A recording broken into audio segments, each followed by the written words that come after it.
Ang pagkakaroon ng masaya at buong pamilya ay kayamanang maituturing ng bawat isa. Ang halaga nito ay hindi kayang tumbasan ng pera at iba pang klase ng karangyaan maibibigay ng mundo o ng ibang tao. Ikaw kabarangay, ano ang gagawin mo upang mapanatiling buo at masaya ang pamilya mo? Dear Papa Dudut, isang pagbati po sa inyong lahat na nakikinig ng Barangay Love Stories.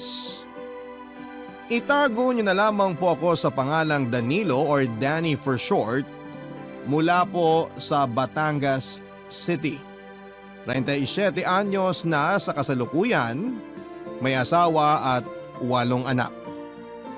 Bali 4 lamang po talaga ang anak ko sa asawa kong si Yoli dahil may 4 na anak na siya bago ko mapangasawa. Matanda siya ng 3 taon sa akin pero hindi naging hadlang yon sa pagmamahalan naming dalawa.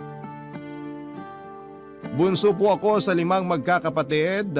Ako at ang panganay naming si Ate Susan ay sa isang barangay lamang nakatira. Kagaya ko ay meron na rin siyang sariling pamilya, Papa Dudut. Ang pangalawa naman po sa amin ay patay na.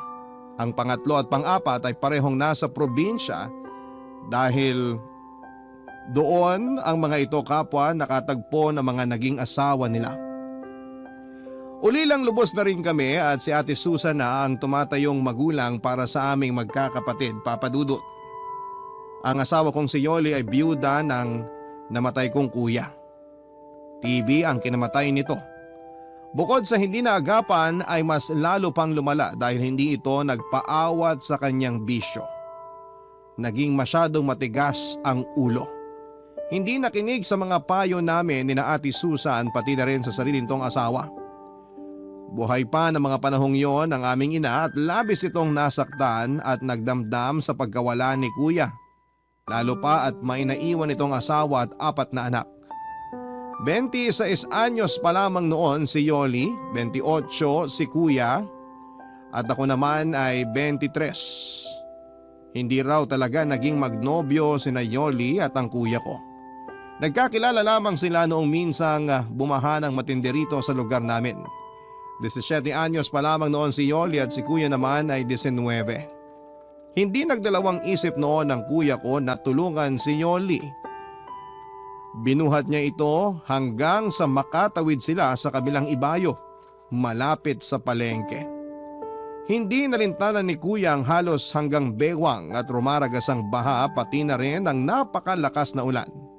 Kaya naman labis ang naging pasasalamat noon ni Yoli. Magkasama silang nagpalipas ng gabi sa palengke kasama ang iba pang mga kalugar naming lumikas at hinintay na humupa ang baha.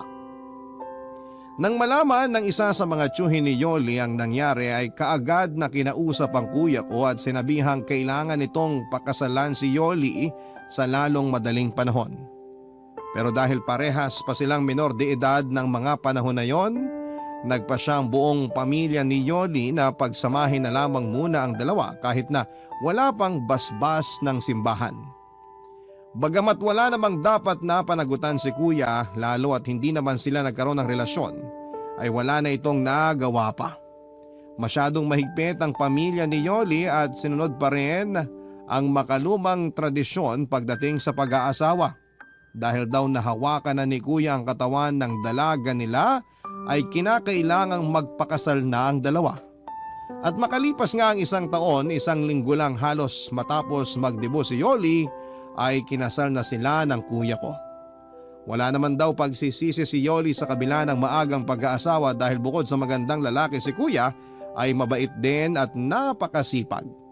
Naging maayos ang pagsasama nilang dalawa hanggang sa nabiyayaan sila ng 4 na anak.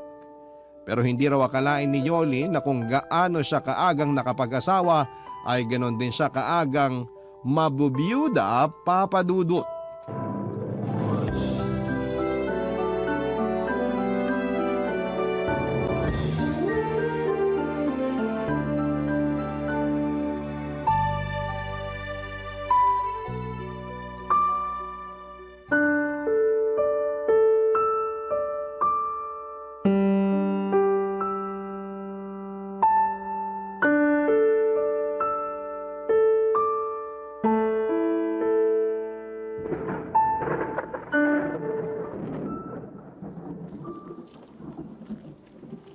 Ate Yoli, uwi na raw tayo, sabi ni Ate Susan. Baka abutan pa tayo rito ng malakas na ulan. Kanina pa nagsialisan yung mga jeep na inarkila natin. Yung ibang mga kasabay natin sa sasakyan papunta rito. Doon na sa ibang jeep sumakay kasi gusto nang makauwi. Kaya ipinasundo ka na sa akin dito ni ate. Pagod na rin kasi siya at inaantok na. Tayo-tayo lang naman ang nagpalitan sa pagbabantay kay kuya mula una hanggang huling gabi ng lamay. Dito na lang muna ako, Danny. Hindi ko pa kayang iwanan ng kuya mo eh. Hindi pa rin ako makapaniwalang wala na siya. Hindi ko alam kung kaya ko bang tanggaping patay na ang asawa ko. Naiintindihan ka namin, te. Kahit naman kami, nahihirapan ding tanggapin na wala na si kuya. Pero kailangan mong magpakatatag para sa mga anak mo. Yun na nga eh. 4 ang iniwang anak ng kuya mo sa akin. Napakabata pa nila para maulila sa ama. Paano na kaming mag-iina ngayon? Paano ko bubuhayin ang mga anak ko kung ako na lang mag-isa? Nandito pa naman kaming mga kapatid ni kuya. Nandito pa ako. Hindi ko kayo pababayaan ng mga pamangkin ko. Hindi lang dahil pinangako ko yan kay kuya bago siya mamatay. Kusang loob kong gagawin yun kasi hindi naman kayo iba sa akin. Pero may sarili ka pa ring buhay, Danny. Lalo na't binata ka pa. Hindi mo naman kailangang obligahin ang sarili mo na gawin yun. Hindi mo kailangan saluhin yung naiwang responsibilidad ng kuya mo. Hayaan mo na lang ako sa gusto kong gawin, te. Nakapagdesisyon na ako. Hindi ako aalis sa inyo, lalo na ngayong wala na si kuya. Delikado kung wala kayong kasamang lalaki sa bahay. Ewan ko, Danny. Hindi ko alam kung anong iisipin at mararamdaman. Napakabilis kasi ng mga pangyayari.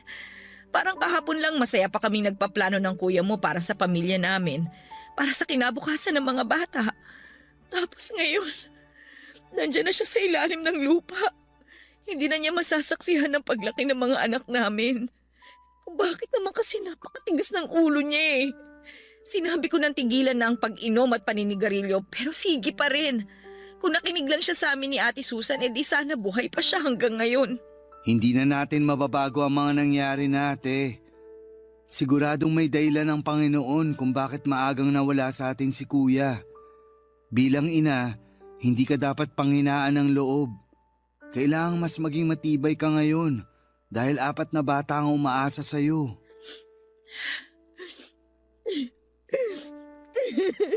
Tama na yan, te. Tumahan ka na. Baka pag makita kang ganyan ng mga anak mo sa jeep mamaya, mag-iyakan din yung mga yun. Lalo na yung bunso mo. Magiging maayos din ang lahat. At gaya ng sinabi ko kanina, nandito lang ako. Hindi ko kayo pababayaan ng mga pamangkin ko. Maraming salamat, Danny. Sa totoo lang, napakalaking tulong mo sa amin, lalo na sa mga bata. Hindi ko tuloy alam kung paano ako makakabawi sa'yo. Ano ka ba, te? Huwag mo nang isipin yun. Sino pa ba magtutulungan lalo na sa oras ng kagipitan kundi tayong pamilya rin naman, di ba? Tara na. Kanina pa sila naghihintay sa atin. Teka, magpaalam pala muna tayo kay kuya. Kuya, aalis na kami ha. Dadalaw na lang kami ulit. Huwag kang mag-alala. Ako na ang bahala kay Ate Yoli at sa mga bata. Mahal, maiwan ka na muna namin dito, ha? Okay lang kahit gabi-gabi mo akong dalawin. Hindi ako matatakot. Sige, mahal. Alis na kami, ha? Babalik din ako kagad sa isang araw.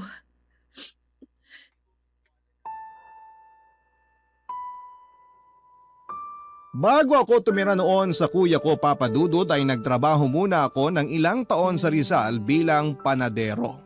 Pero nang mabigo ako sa aking unang pag-ibig ay nagpa siya akong umuwi muna rito sa Batangas. Para makalimutan ang babaeng nanakit sa puso ko at para na rin simula ng bagong kabanata ng buhay ko. Kargador noon sa palengke si kuya at paminsan-minsan ay isinasama niya ako para meron akong sideline. Hanggang sa isang araw ay may pinsang kami na nag-alok sa akin para magtrabaho sa pinapasukan nito bilang construction worker. Nagustuhan ko ang trabahong yon at tuwang-tuwa rin sa akin ang pinsan namin dahil masipag daw ako at mabilis matuto. Kaya naman tuwing may bago siyang project ay sinasama na niya ako palagi. Hindi na ako nakaalis kina kuya dahil maayos naman ang kita ko sa construction. Tuwing araw ng Sabado ay pumupunta kami kina Ate Susan para makipag-inuman sa aming bayaw. Dahil doon ay mas lalong naging matibay ang samahan naming magkakapatid. Kaya nang dumating bigla ang malaking pagsubok sa pamilya namin, ang pagkawala ni Kuya ay kami ni Ate Susan ang nagtulungan sa pag-aasikaso mula sa gastusin sa ospital hanggang sa pagpapalibing sa kapatid namin. Tinupad ko rin ang pangako ko kay Yoli na aalalayan at tutulungan ko siya sa pagpapalaki at pag-aalaga sa 4 na anak na naiwan sa kanya ni Kuya. Laking pasasalamat niya dahil nang mabiyuda siya ay sa kanila pa rin ako nakatira. Nakatulong ang pananatili ko kina Ate Yoli para mabilis niyang matanggap ang pagkawala ni Kuya. Para raw siyang nagkaroon ng bagong kapatid sa katauhan ko. Sinikap ko namang maayos na magampanan ang obligasyon ko bilang pangalawang ama ng aking mga pamangkin. Hindi maiiwasang pagtsismisan kami ng mga tao lalo na ng aming mga kapitbahay dahil kahit pa halos tunay na magkapatid na ang turingan namin noon ni Yoli, lalaki pa rin ako at biyuda naman ang hipag ko. Nilagyan nila ng mali siya ang pagiging malapit namin sa isa't isa. Nagpasya kaming huwag na lamang pansinin ang mga naririnig naming bulong-bulungan sa paligid at ang makahulugang mga tinginan ng mga tao tuwing magkikita kami na naglalakad sa may kalsada. Pero hindi ko rin naman sila masisisi dahil kung titignan ay para talaga kaming mag-asawa noon. Parang isang masayang pamilya, Papa Dudut. Close sa akin ang mga anak ni Kuya. Tuwing umaga ay inihahatid pa ako ni Yoli palabas ng eskinita at kung minsan ay hanggang sa paradahan pa ng tricycle dahil habol ng habol sa akin ang bunso nila ni Kuya. Hanggang isang araw ng Sabado ay napilit ako ng pinsang kong sumama sa bahay ng isa naming katrabaho. Birthday daw kasi nito at naghahanda para lang sa amin. Nag-alala ako dahil alam kong hinihintay ako ni Yoli at ng mga bata lalo na at kapag ganong araw ng sahod ay palagi akong may pasalubong sa kanila. Pero dahil nga sa napasubo na ako ay sa pinuntahang birthdayan ay hindi naiwasang naparami ang inom ko noong magkasarapan na. Inihatid pa ako ng pinsan namin pauwi kina Yoli dahil lasing na lasing ako. Ang inaasahan ko ay tulog na ang mag-iina dahil mag-aalas 11 na yon ng gabi pero nagulat ako nang pagbuksan ako ni Yoli ng pintuan, Papa Dudut.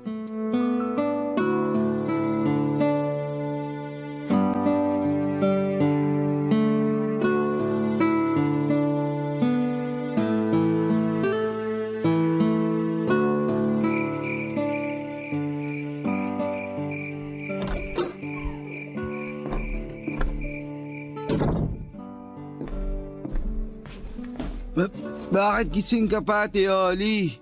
Gabing-gabi na. Oo nga gabing-gabi na pero kauuwi mo lang. Hinihintay kita kaya gising pa ako.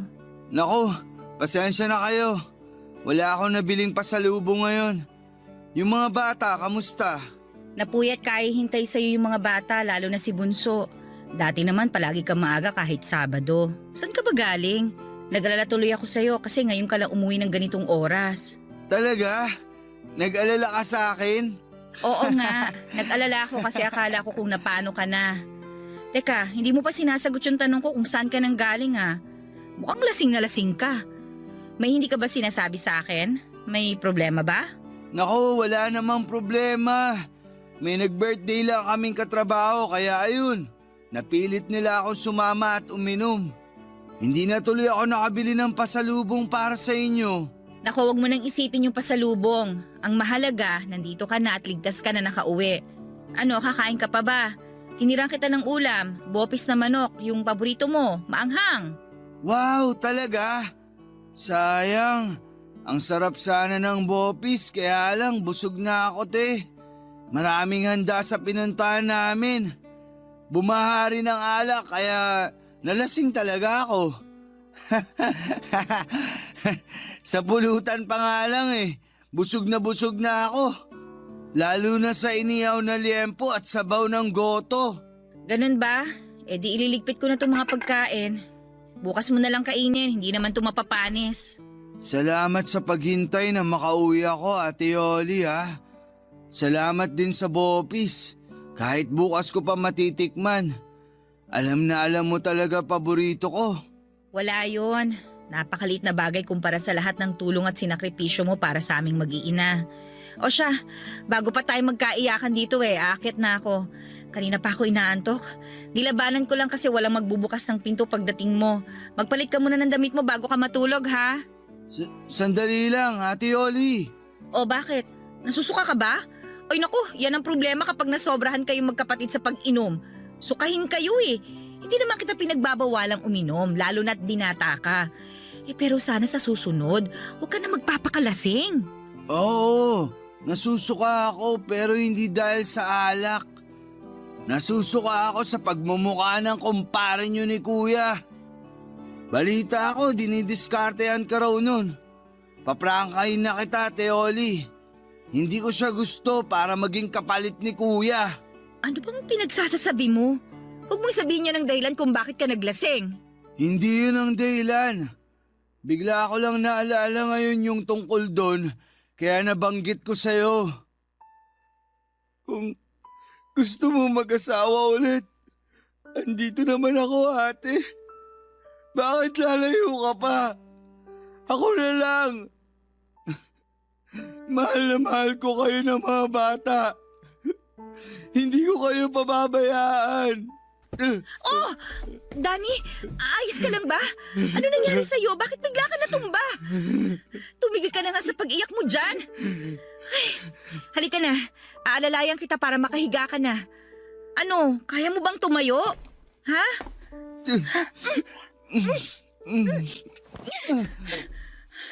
Hinalikan mo ako? Nababaliw ka na ba? Nakalimutan mo na ba kung sino ako? Asawa ko ng kuya mo, Danny. Siguro nga nababaliw na ako, ate.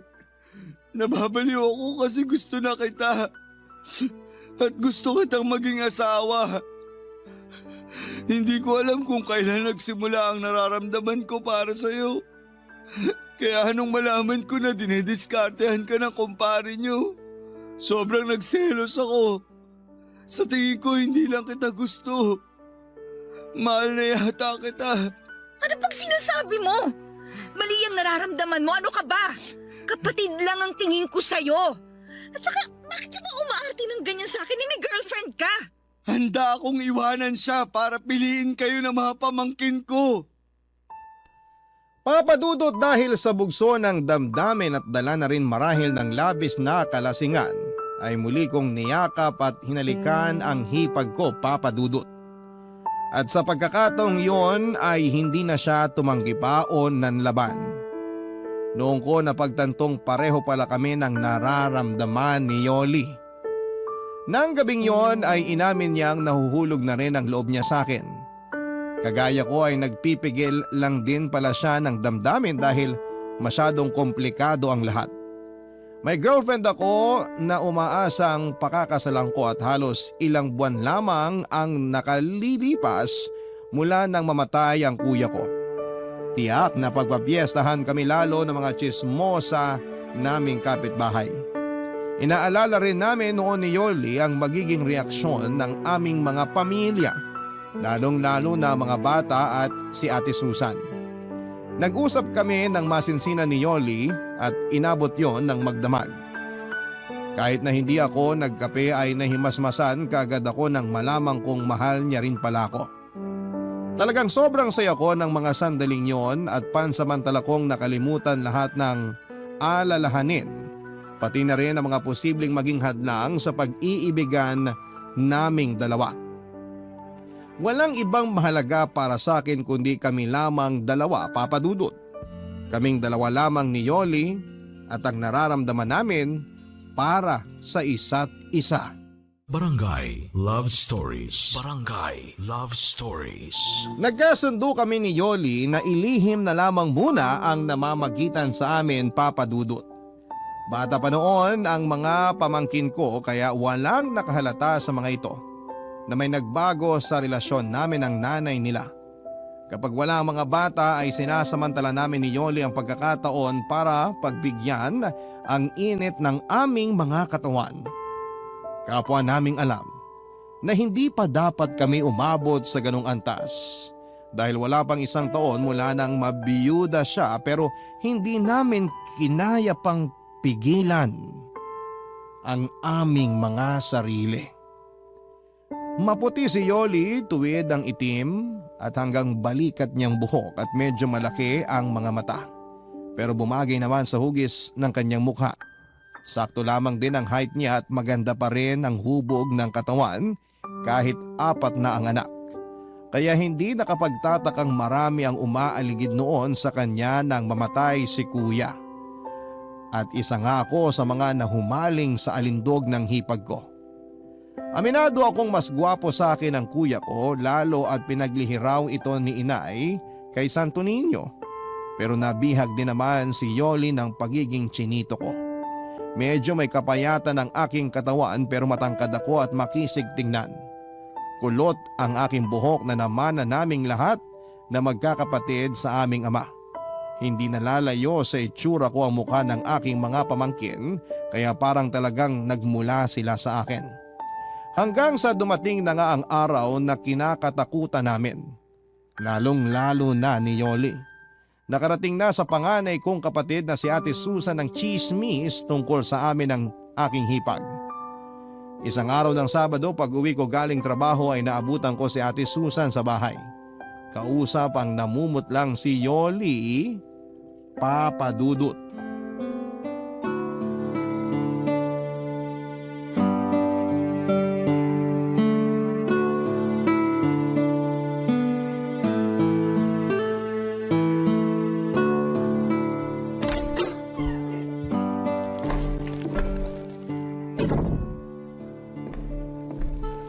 Nandito na ako.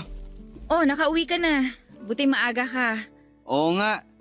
Oh, Ate Susan, nandito ko pala sa bahay. Ba't talagang tatay na tatay na ang dating mo ngayon, Danilo, no? Huwag mo pa rin kalimutang anak sila ng kuya mong namatay at yuhin ka lang nila. Ate Susan naman, syempre alam ko yun. At hindi ko yun makakalimutan. Teka, bakit parang masyado yatang mainit ang ulo mo, te? Oh, heto. Kain ka nito mga dala kong tinapay at ititimpla rin kita ng kape kung gusto mo para may panulak. O baka mas gusto mo mag-soft drinks ngayon. Yun na nga lang siguro para naman lumamig ang ulo mo. Tagal mong hindi nagawi rito sa bahay tapos mukhang mauuwi pa yata sa tampuan tong pag-uusap natin. Napaka-busy kong tao, alam mo yan. Kaya hindi ako nagpunta lang dito para makipagdaldalan. Ang dahilan kaya ako napasadya dito, bukod sa namimiss kong mga pamangkin ko, gusto ko rin kayong kausapin ng masinsinan ni Yoli. Tungkol naman saan, ate? Hindi na ako magpapaligoy-ligoy pa. May mga naririnig akong usap-usapan sa labas na may relasyon daw kayong dalawa. Totoo ba? Ate, para ka namang pinanganak kahapon. Ganyan naman talaga ang sistema rito sa atin. Hindi ka pa nasanay. Kung ano-anong chismis ang ikinakalat dito sa lugar ng mga taong walang magawa sa buhay. Siguraduhin mo lang na nagsasabi ka ng totoo. Dahil hindi ako nakikipagbiruan sa inyo. Muntik pa ako mapaaway sa palengke nung isang araw dahil pinagtatanggol ko kayo. Kaya wag niyo akong pinaglulokong dalawa, ha? Ikaw, Yoli. Hindi mo pa sinasagot ang tanong ko kanina bago dumating tong si Danilo. Totoo bang may namamagitan sa inyong dalawa? Ha? Ate Susan? Sinagot ko na ang tanong mo, ate. Hindi totoo ang mga narinig mong chismis. Huwag mong sabihing mas naniniwala ka sa kanila kaysa sa akin na kapatid mo. Huwag mo akong pinagtataasan ng boses, ha? Tsaka manahimik ka. Si Yoli ang tinatanong ko. Ano, Yoli? Magtapat ka sa aking babae ka? Ano? Totoo ba? Pumatol ka nga ba sa kapatid ng asawa mo? Ate Susan, hindi po namin sinasadya ni Danny. Ate Susan! Sinabing manahimik ka! Kung ganun, totoo pala talaga. Nung minsan pumasyal sa bahay yung panganay mo at sinabing inintrega raw ni Danilo yung buong sahod niya, nagduda na ako. Pero hindi ko kayo kaagad hinusgahan. Hindi ko kayo pinangunahan. Kasi alam kong parang tunay na magkapatid na ang turingan ninyo. Pero ano to? Hindi na ba kayo nahiya? Wala pang isang taong patay yung kapatid ko. Talaga bang hindi na makapaghintay ang mga kakatihan ninyo? Kaya pinakamot nyo na sa isa't isa? Ate, tama na! Naririnig ka ng mga bata, pati na ng mga kapitbahay. Wala akong pakialam! Bakit? Nahiya ba kayo sa mga pinaggagawa ninyo? Nahiya ba kayo sa mga bata? Sa akin? Sa kuya mo? Nakakadiri kayo? Isang malaking kahihiyan tong ginawa ninyo! Nagmamahalan po kami ni Danny, Ate Susan. Lintik na pagmamahal yan! Ano? Mahamakin ang lahat, masunod lang ang kakatihan? Kahit ano pang sabihin mo o sabihin ng ibang tao, mahal ko si Yoli, ate. At ipaglalaban ko siya, ano man ang mangyari. Umalis si Ate Susan na masama ang loob sa amin noon, Papa Dudut. Halos ilang buwan din kami nitong hindi pinansin at kinausap. Pero nagpasalamat pa rin kami dahil hindi naman idinamay ni ate ang mga bata sa galit niya sa amin. Malaya pa rin nakakapunta sa bahay ni Ate Susan ang mga pamangkin ko. Tinutuo ko ang sinabi ko kay Yoli na iiwan ko ang girlfriend ko nung mga panahong yon dahil mas pinili ko silang mag-iina. Tinanggap ko na lamang ang galit ng ex ko pati na rin ng pamilya nito. Hindi pa rin nawala ang usap-usapan tungkol sa amin ni Yoli at sa halip ay mas lalo pa yung lumala. Maraming napataas ang kilay nang magpasya na kaming aminin sa lahat ang aming relasyon. Ang iba nga ay diring-diri pa na akala mo'y kung sinong banal at malinis ang mga pagkatao. Pero hindi kami nagpaapekto sa kanila lalo't kami naman ni Yoli ang magsasama. Katwiran naming dalawa ay wala naman silang ambag sa mga buhay namin at isa pa, totoong nagmamahalan kaming dalawa. Nang isilang ni Yoli ang panganay namin, ay noon lamang ulit kami kinausap ni Ate Susan. Nabawasan ang bigat sa dibdib na aking nararamdaman noong magkaayos kaming magkapatid. Kalaunan ay natanggap na rin ng mga pamilya namin ni Yoli ang aming relasyon. Naging maayos at masaya ang unang taon ng aming pagsasama. Naging napakasaya ko sa piling niya at Papa Dudut, Papa na po ang tawag sa akin ng mga pamangkin ko. Mabilis na lumipas ang mga taon hanggang sa naging 4 na ang anak namin ni Yoli. Kinailangan ko nung magdoble kayo dahil sa paglaki ng aming pamilya. Halos gawin ko ng araw ang gabi para lamang matustusan ang lahat ng pangangailangan ng aking mag-iina. Pero kung kailan nagsisipag-aral na ang mga pamangkin ko ay saka naman ako natutong bumarkada at magbisyo noon, Papa Dudut.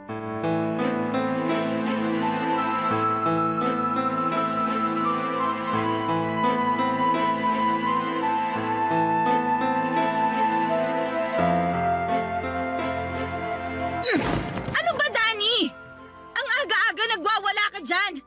Hindi ka na nahiya sa mga kapitbahay natin. May mga natutulog pa ng ganitong oras, oh. Ano naman ngayon? Sa mainit ang ulo ko eh. Paano ba naman? Nagpapakapagod lang pala ako sa wala eh. Ni hindi ko man lang mapakinabangan yung pinaghirapan ko. Linggo pa lang ngayon pero wala na agad tayong pera. Saan mo ba dinala yung inintrega ko sa'yo kagabi? Ibinayad ko na sa mga kautangan natin. Doon ko dinala yung pera. Yung natira, ibinili ko ng bigas, gatas at diaper ng bunsong anak mo. Hindi ko na nga nabayaran si Ate Susan sa mga nautang kong pamasahe mo mula Lunes hanggang Sabado eh. Wala ka ng ibang bukang bibig kundi ibinayad sa utang. Lintik na mga utang yan. Ano, ako na lang lagi? Ako na lang aasahan nyo sa lahat ng mga gastusin dito sa bahay? Natural, ikaw ang aasahan namin. Ikaw ang lalaki, di ba? Ikaw ang padre di pamilya. 4 na ang anak natin at ilang taon na lang, may estudyante ka na. Sabay-sabay na mag-aaral ang mga bata. Tapos, sinasamahan mo pa ng bisyo, kakarumpot na nga lang ang kinikita mo. Kulang pa nga yung sahod mo sa'yo kung tutuusin. Kaya huwag kang magre-reklamo dyan kung linggo pa lang wala ka ng pambili ng ulam. Kung hindi ka bumili kagabi ng alak at sigarilyo, di sana may pera ka pa ngayon. Wala kang pakialam kung saan ko gustong gastusin ang pera ko. Dahil pera ko yon. Uubusin ko yon kung kailan at saan ko gusto. Hindi ko na kayang sustentuhan ang mga anak nyo ni Kuya. Malalaki naman na sila kaya magtrabaho ka na. Ganon. Pabigat na pala ang tingin mo sa mga anak ko ngayon. Kung hindi mo ako binubuntis taon-taon, di sana nakakapagtrabaho ako. Nakakatulong sana ako sa mga gastusin dito. At saka ang lakas naman ng apog mong magreklamo samantalang ikaw naman na nag-aaksaya ng pera sa mga bagay na walang kwenta. Ano ba nangyari sa'yo? Nasa na ba yung Danny na mabait, mapagpasensya, malambing at responsabling ama? Nasaan na ang Danny na minahal ko? Pwede ba, Yoli? Tigilan mo nga yung kadramahan mo. Wala akong panahon sa mga ganyan. Pagkain ang kailangan ko kasi gutom na ako. Gawan mo ng paraan yung pambili ng ulam. Pag lalo akong nayamot, babasagin ko lahat ng mga gamit dito sa bahay. Di basagin mo? Diyan ka naman magaling sa pagbabasag, sa pagwawala. Sige, magbasag tayo, Danny. Tutulungan kita para maubos lahat ang gamit natin na ipinundar natin. Akala mo ba, ikaw lang ang nahihirapan? Sawang-sawa na rin ako sa ganitong buhay. Pagod na akong intindihin ka. Kaya mas mabuti pang sabayan na lang kita sa pagwawala mo. O itong pinggan, babasagin ko sa harap mo. Hinahamon mo ba akong babae ka? Sige, basagin na natin lahat ng mga plato. Pati itong bahay, wawasakin ko. Ulam lang ang hinihingi ko sa'yo pero lalo mong pinaiinit ang ulo ko. Lalo mong inubos na titirang pasensya ko. Nagising ang mga bata dahil sa gulo namin ni Yoli habang nag-aaway papadudot. Malakas na nagsipag-iyakan ng mga ito, lalo na ang aming bunso. Nagsilabasan maging ang aming mga kapitbahay. Ang iba ay umawa at ang iba naman ay nakiosyoso lamang sa mga nangyayari. Marahil ay nagulat ang mga ito dahil yon ang kauna-unahang pagkakataong nag-away kami ni Yoli at sa sobrang galit ko ay napagbuhatan ko rin siya ng kamay papadudot. Hindi ko alam kung paano nakarating sa pinsang kong kasama ko sa trabaho ang tungkol sa nangyaring gulo. Basta bigla na lamang itong dumating at hinila ako palabas ng bahay. Ang buong akala ko noon ay susuntukin ako ng pinsan ko pero hindi naman ganon ang ginawa nito. Kinausap lamang ako ng masinsinan hanggang sa ako ay mahimasmasan. Hindi umalis sa amin ang aking pinsan hanggat hindi kami nagkakaayos ni Yoli. Sinsero akong humingi ng tawad sa kanya at pinaliwanag kong nadala lamang ako ng emosyon. Nangako rin ako kay Yoli na hindi na mauulit ang mga nangyari. Lalo at kitang-kita ko noon ang takot sa mga mata ng aking mga anak, papadudot. Barangay Love Stories. Barangay Love Stories. Papadudod sa paglipas ng mga araw ay mas lalo pang lumala ang pagkalulong ko sa barkada at sa bisyo. Hindi na lamang sa alak at sigarilyo na uubos ang pera ko dahil natuto na rin po akong gumamit ng ipinagbabawal na gamot. Napakabilis uminit ng ulo ko lalo na kapag hindi ako nakakatikim ng droga. Umabot na sa puntong pati ang mga bata ay napagbubuhatan ko na rin ang kamay. Doon na nagpasya si Yoli na maghanap ng trabaho. Dahil kung hindi niya yon gagawin ay mamamatay sila sa gutom ng mga anak namin. Ipinasok siya ng isa naming kapitbahay kina Mang Densyo, isa sa mga pinakamayaman sa aming lugar. 65 anyos na ito ng mga panahon na yon at biyudo. Makisig pa rin tignan sa kabila ng edad nito at malakas ang dating palibasa ay may pagkamistiso. Nag-iisa lamang sa malaki nitong bahay ang matanda pero suportado ng mga anak na nasa Italia. 4 ang anak ni Mang Densyo at ang 3 ay sa ibang bansa na naninirahan.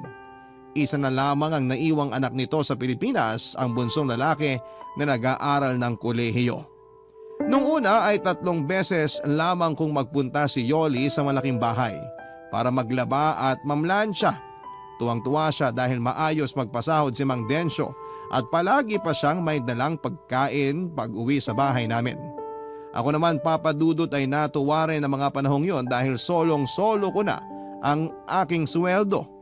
Wala na magreklamo at magbubunga nga kahit ubusin ko pa lahat ng pera ko sa aking mga bisyo. Hanggang sa ang 3 araw na schedule ng pasok ni Yoli sa malaking bahay ay nadagdagan pa ng 3 araw, Papa Dudut.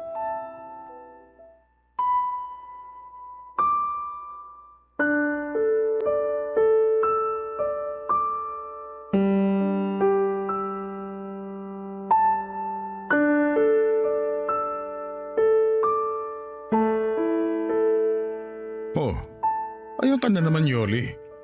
Hindi ba't napag-usapan na natin to? Oo, pero parang hindi ko kayang gawin eh. Hindi ko kayang pagtaksilan si Danny, Densyo. Sa una ka lang naman makokonsensya. Kapag tumagal masasanay ka na rin. Kahit naman may edad na ako, malakas pa ang tuhod ko. Maniwala ka, Yoli. Kayang-kaya pa kitang paligayahin. Baka nga ako pa ang kauna-una ang makapagdala sa'yo sa tinatawag na ikapitong langit. Pero Densyo, mahal ko si Danny. Ano pa ang mukhang ihaharap ko sa kanya at sa mga anak namin pagkatapos nito? Hindi naman niya malalaman. Walang makakaalam. Sikreto lang nating tong dalawa, siyempre. Bakit? Sasabihin mo ba sa kanya na may relasyon tayo? Ikukwento mo ba kay Danny ang mga gagawin natin dito sa loob ng motel? Oh, syempre hindi. Bakit ko naman ikukwento yung tungkol sa atin? Hindi pa ako nasisiraan ng ulo para gawin yun, ano? Yun naman pala Eh di wala nang dapat problemahin pa. Alam mo, kung ako sa'yo, relax ka lang. Hindi naman ako nangangagat. Hindi rin ako nananakit. Kahit matagal na akong takam at gigil na maangkin ka, hindi naman kita pupuwersahin. Matagal mo na palang pinag-iisipan to? Oo, Yoli. Matagal na kitang gusto. Hindi ka pa nabubiyuda noon napapansin na kita. Dapat nga liligawan kita kaya lang naunahan ako ng bayaw mo. Mas bagay sana tayo kasi biyudo ko tapos biyuda ka naman. Maganda sana ang kombinasyon nating dalawa. Hindi ko alam kung anong sasabihin ko. Wala ka namang dapat sabihin. Ang totoo niyan, may isa akong inutusang tao para subaybayan ka. Ganoon kita kagusto. Kaya nung malaman kong problemado ka kay Danny, lalo na sa pera, sinabi ko sa tao ko na alokin kang pumasok sa akin bilang labandera. Kung ganun, pinlano mo lahat ito, Densyo? Oo, at wala akong pinagsisisihan sa mga ginawa ko. Dahil bukod sa natutulungan kita, palagi pa kita nakikita at nakakasama sa bahay. Parang asawa na rin ang tingin ko sa'yo. Ikaw kasi ang nag-aasikaso ng lahat sa bahay at ng mga pangangailangan ko. Totoo ba talaga ang mga sinabi mo, Densyo? Oo, Yoli. Totoo lahat ng mga sinabi ko. Kung pwede nga lang kitang pilitin na sumama na lang sa akin. Ang laki ng bahay ko at mag-isa lang ako ron. Pwede kang tumira sa akin kahit isama mo pa ang mga anak mo. Kapag nakapagtapos na ng kolehiyo ang bunso ko, lilipad na siya pa Italia. Napetisyon na siya ng mga kapatid niya ron. May iwan na talaga ako mag-isa sa bahay. Malungkot mag-isa. Hindi pwede. Hindi ko iiwan si Danny para tumira sa bahay mo kahit gaano pa yung kalaki. Kahit gaano ka pa kayaman. Alam ko naman yun. Kaya nga kontento na ako na nakikita kita araw-araw. Mabuti na lang talaga at pumayag ka magtrabaho sa bahay ng 6 na araw sa loob ng 1 linggo.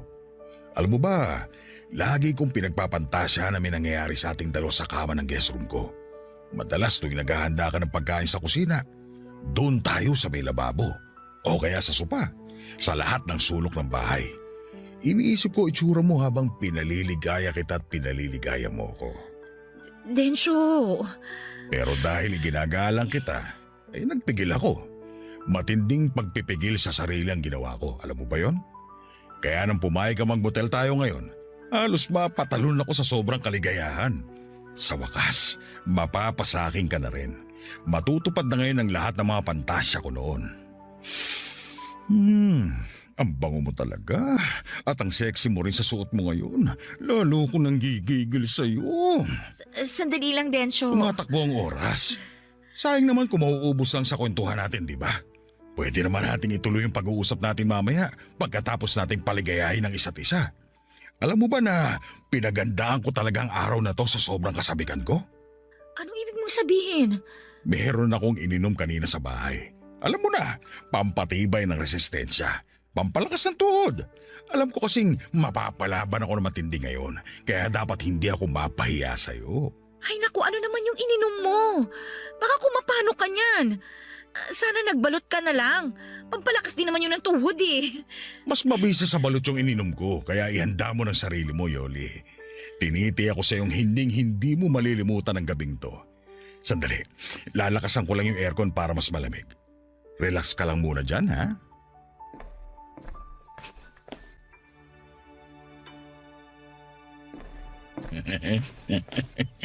Ayan, mas malamig na. Okay na ba sa'yo ang ganyang lamig? Okay na sa akin. Okay. Ano, sisimulan na ba natin? Kanina lang, kabang-kaba ka na, tapos umiiyak ka pa. Pero ngayon, parang ikaw pa tong masabi kesa sa akin. Iba ka talaga, Yoli. Halika na, humiga ka na sa kama. O baka gusto mo, ako muna ang hihiga at ikaw muna ang... Densyo? Okay ka lang ba? Hindi ako makahinga, Yoli. Ha? Bakit? Ano nangyayari sa'yo? Ay! Densyo! Densyo! Tulong! Tulungan niyo kami! Tulong! Densyo! Papadudot dahil sa labis na pagkataranta sa mga nangyari kay Mang Densyo ay nakalimutan na ni Yoli kung nasaan sila ng mga oras na yon. Nagsisigaw siya para humingi ng tulong at kaagad namang may sumaklolo sa kanya na staff ng nasabing motel at inalalayan si Yoli palabas ng kwartong kinuha nila ng kabit niyang matanda. Pagdating sa counter ay kaagad na tinawagan ni Yoli ang bunsong anak ni Mang Densyo para ipaalam kung ano ang nangyari sa tatay nito. Sumama si Yoli hanggang sa ospital at nalaman niyang inatake nga sa puso si Mang Densyo. Bukod sa matinding emosyon dulot ng pananabik kay Yoli, ay na-overdose din pala ito sa ininom na tableta na mabisa raw para maging mas matikas ang pagkalalaki niya. Sa kamalasan ay naging sanhi pa yon para bawian ito ng buhay. Hiyang-hiya si Yoli sa anak ni Mang Densyo at sa lahat ng mga taong nakasaksi sa nangyari, papadudot. Sinisi rin niya ang kanyang sarili sa pagkamatay ng matanda. Tama nga ang sinabi sa kanya ni Mang Densyo na hinding-hindi malilimutan ni Yoli ang gabing yon na nagsilbing bangungot para sa kanya. Mabilis na kumalat sa lugar namin ang tungkol sa iskandalong kinasangkutan ni Yoli. Sa halip na umuwi sa bahay namin ay doon siya nagpunta sa matalik niyang kaibigan na nakatira sa kabilang bayan. Nang mabalitaan ko yun ay gumuho ang mundo ko. Para po akong pinagsakluban ng langit at lupa. Parang sinaksak ng libu-libong punyal ang aking dibdib. Pakiramdam ko rin ay kaya kong pumatay ng tao ng mga oras na yon, papadudot.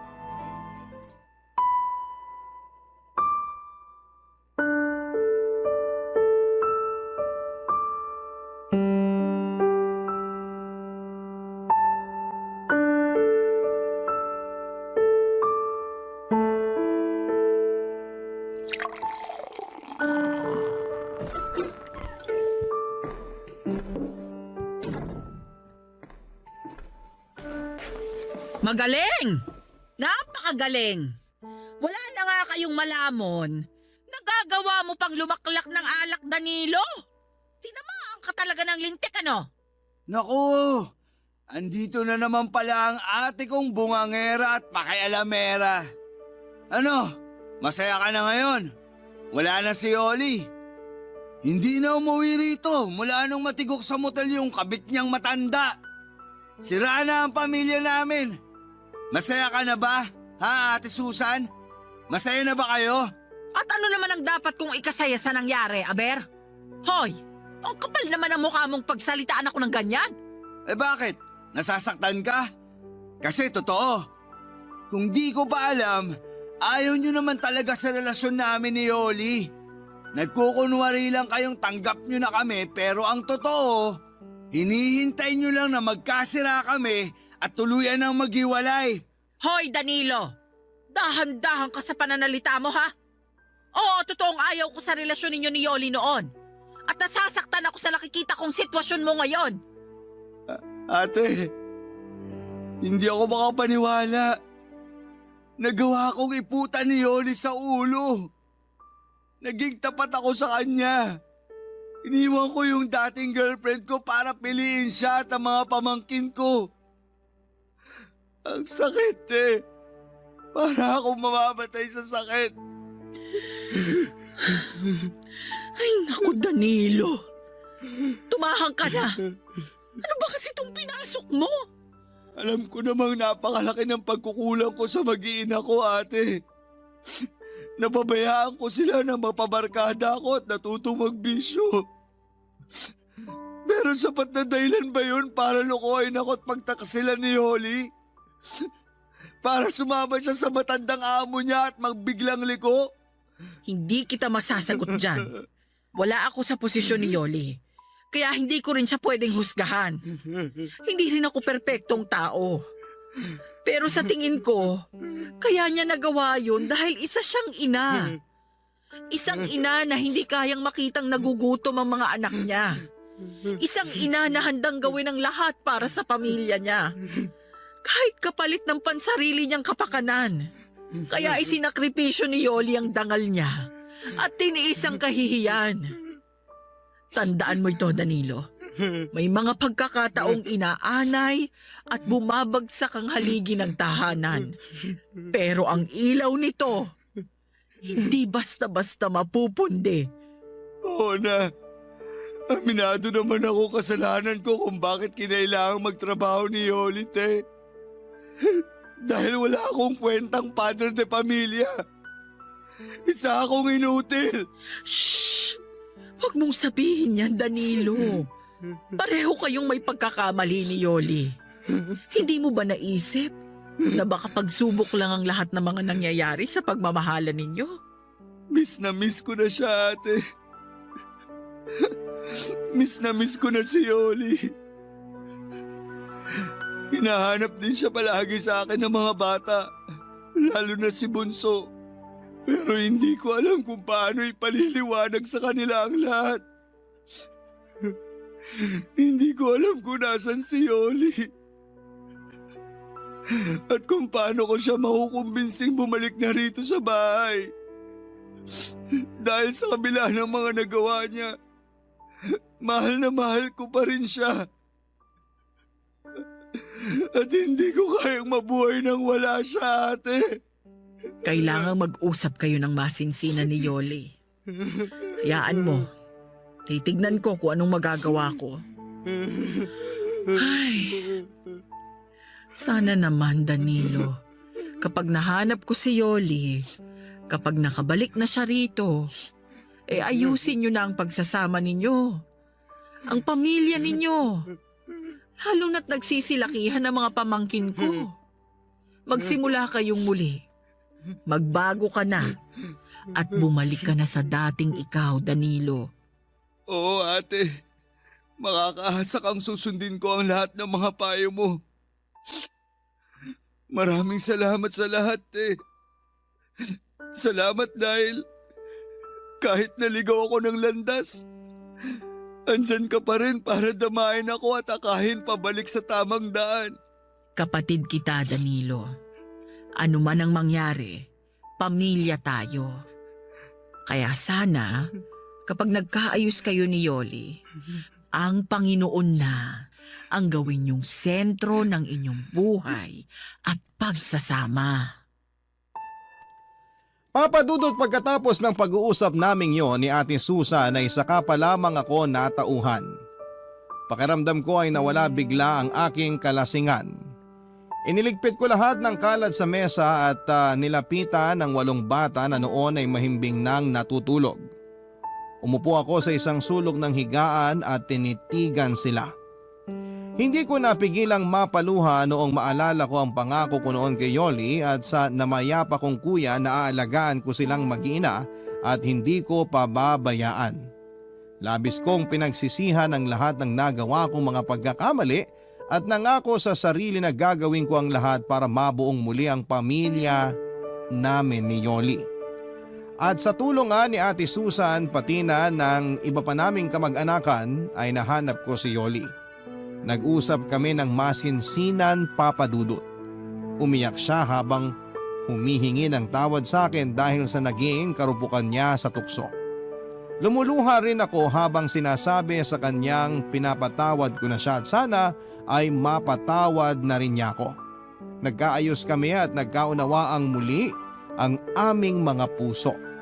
Nagtiwala siya sa pangako kong magbabago na ako at kakalimutan ang mga barkada maging ang lahat ng aking mga bisyo. Noong umuwi ako sa bahay kasama si Yoli ay halos mag-unahan ang mga bata sa pagsalubong sa kanilang ina. Natapos ang tagpong yon sa mahigpit na pagyayakapan naming pamilya habang nag-iiyakan. Ngayon, Papa Dudut, ay kasal na kami ni Yoli at magkatulong sa paghahanap buhay para matustusan ang pag-aaral at iba pang mga pangangailangan ng 8 naming mga anak.